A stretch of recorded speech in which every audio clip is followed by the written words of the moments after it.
ჩემი გრძელი ვადის პატიმრობაში ყველაფერს რომ ჩავყევი და გავიხსენე, თვითონ მიკვირს, როგორ გავუძელი და გადავიტანე.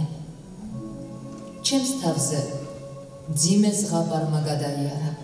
ჯერ კიდევ 16 წლის იყო, როცა 1921 წლის თებერვალში საქართველოში შემოჭრილ წითელ არმიას რამდენიმე დღის განმავლობაში ებრძოდა. სამშობლოს სიყვარულის გამო ბევრჯერ დააპატიმრეს. სწორედ ერთ-ერთი სასჯელის დროს დაწერა ყველასათვის საყვარელი ნაწარმოები გმირთა ვარამი. ფურცელ იგზავნება გმირთა ვარამის ეპიზოდები. არაერთი ნაწარმოების, თეატრალური დრამისა თუ ისტორიული ნოველის ავტორის, დისიდენტი მწერლის ლევან გოთუას დაბადებიდან წელს 120 წელი გავიდა.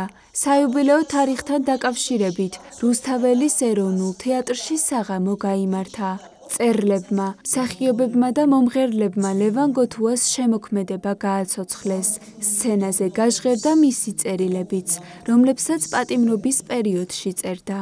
დღეს რუსთაველის თეატრში ნამდვილი დღესასწაული იყო, იმიტომ რომ ეს დღე ეძღვნებოდა საქართველოსთვის თავდადებულ ადამიანს ლევან გოთუას, რომელიც მე-20 საუკუნეში და ვფიქრობ, მარადიულად არის ნიმუში კაცურკაცობის, ზნეობის, სულიერი სიმაღლის და კიდევ იმის, თუ როგორ შეიძლება კაცმა 22 წელი ციხეებში, გულაგებში, ციმბირის საშინელ ჯგუფებში გაატაროს და სული კონდეს ნათელი. ბატონ ლევანი იყო, მოდი ესე ვიტყოდი, სინდისი ქართული მწერლობისა ადამიანი, რომელმაც მთლიან თავის ცხოვრების გზით და თავის ცხოვრების წესით აჩვენა მწერლებს, აჩვენა საზოგადოებას, რომ მწერალი, ქართველი მწერალი ეს არ ნებდება არც ერთ მდგომარეობაში არავის. სრულიად ყმაწვილმა მიაშურა კოჯორს, რომ თავის სამშობლო დაეცვა.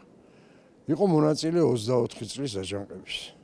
დაიჭირეს, ჩასვეს მეტეხის ციხეში და შემდეგ გადაასახლეს. მოიარა ყველა საკონცენტრაციო ბანაკები. მიუხედავად აი ასეთი დიდი სტრესისა, ადამიანს ხელი და კალამი არ გაუგდია. ღონისძიებაზე მოწვეულ სტუმრებს უწმინდესის და უნეტარესის, სრულიად საქართველოს კათოლიკოს პატრიარქ ილია მეორისა და საპატრიარქო ტახტის მოსაყდრის, სენაკისა და ჩხოროწყუს მიტროპოლიტ შიოს ლოცვა-კურთხევა გადასცა დეკანოზმა არჩილ ხაჩიძემ. საპატრიარქოს საზოგადოებასთან ურთიერთობის სამსახურის წარმომადგენელმა ასევე წაიკითხა საპატრიარქო ტახტის მოსაყდრის, მიტროპოლიტ შიოს წერილი. უწმინდესობის სრულიად საქართველოს კათოლიკოს პატრიარქის ილია მეორის და საქართველოს საპატრიარქო ტახტის მისი მაღალმოსამდელოების სოფლის მიტროპოლიტი შიოს ლოცვა-კურთხევა წავიკითხავ სიტყვას. დღეს აღნიშნავთ ქართული ლიტერატურის ერთ-ერთი გამორჩეული წარმომადგენლის, მწერლისა და შესანიშნავი პიროვნების ბატონი ლევან გოთუას 120 წლის იუბილეს. ის იყო ადამიანი, რომელიც მთელი თავისი სიცოცხლის განმავლობაში თავის ყოველ დღეს უძღვნიდა სამშობლოს რწმენას, სიტყვისა და სიმართლის მსახურებას. ლევან გოთუა არ ყოფილა მხოლოდ გამორჩეული მწერალი, ის იყო ჭეშმარიტი მოქალაქე და მებრძოლი თავისი ქვეყნის სულიერი თავისუფლებისათვის. მის შემოქმედებაში მკვეთრად გამოიხატება ეროვნული იდეალებისადმი სიყვარული, რწმენის პატივისცემა, პიროვნული პატიოსნება და მტკიცე ზნეობრივი პოზიცია. დაცვა იმ ფასეულობებისაა, რომლებიც ქმნიან ერის სულიერ ღერძს.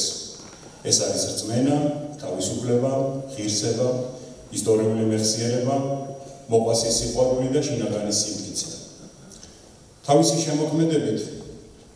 თავის შემოქმედებაში გაცოცხლებული ეროვნული გმირებით მან ადამიანის უმთავრესი დანიშნულება დაანახა. გვასწავლა, რომ დამოუკიდებლობა უპირველესად რწმენით, კულტურითა და მორალური სიმტკიცით შეიძლება შევინარჩუნოთ. ერმა უნდა იარსებოს წარსულის პატივისცემითა და მომავლის რწმენით. ვინც საკუთარ წარსულს შეურაცხყოფს, მომავალშიც ვერ იქნება იგი ღირსებულად.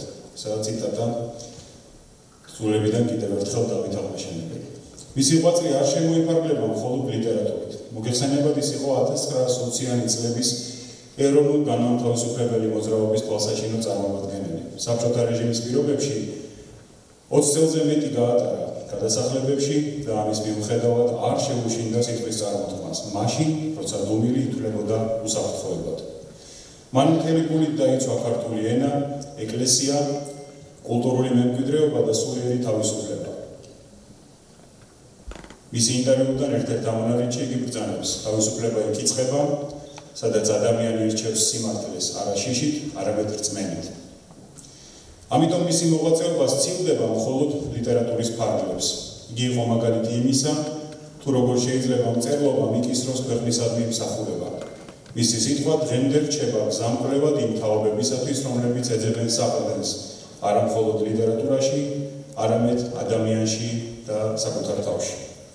დღეს, როდესაც ვიხსენებთ ბატონ ლევანს და მის ცხოვრებას, მის შემოქმედებას, იმავდროულად ვიხსენებთ ადამიანს, ვინც გვასწავლა, რომ მწერლობა მხოლოდ ესთეტიკა არ არის.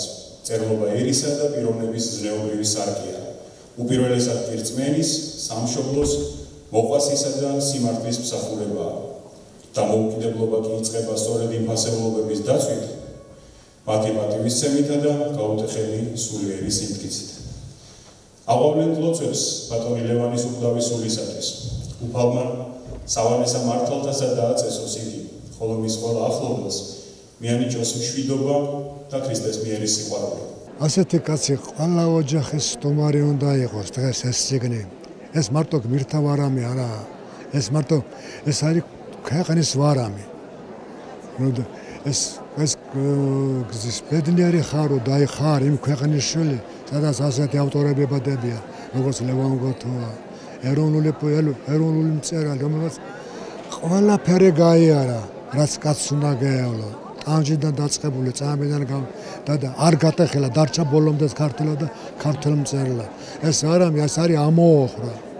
ლევან გოთუა ამოიოხრა და თავის სათქმელი თქვა ამ სულზარმაზ ამ უკვდავ რომანში ეს უკვე ეს წიგნი უნდა იყოს ყველა ქართული ოჯახის სტუმარი. დღეს ბატონ ლევან გოთუას დაბადებიდან 120 წელია და უნდა ხაზგასმით აღინიშნოს, რომ ეს არის პირველი შემთხვევა, რომ ამ დონეზე აღინიშნება ლევან გოთუას დაბადების დღე. მოგეხსენება თქვენ, რომ ლევან გოთუამ თავის ცხოვრების მესამედი შორეულ გადასახლებებში და სიკვდილმიშილ და საკანშიაც კი გაატარა, მაგრამ ვერაფერმა ვერ გატეხა და ვერაფერმა ვერ მოდრიკა. ლევან გოთუა იყო ჭეშმარიტი ქართველი, რაინდი.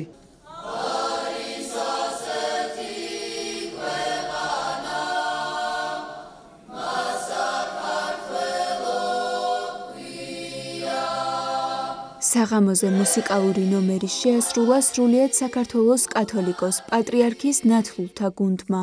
ღონისძიებას სასულიერო პირები და ხელოვნების სხვადასხვა სფეროს წარმომადგენლები ესწრებოდნენ. ლევან გოთუას საიუბილეო საღამო საქართველოს მწერალთა კავშირის ორგანიზებით, საქართველოს კულტურის სამინისტროსა და თბილისის მერიის მხარდაჭერით ჩატარდა.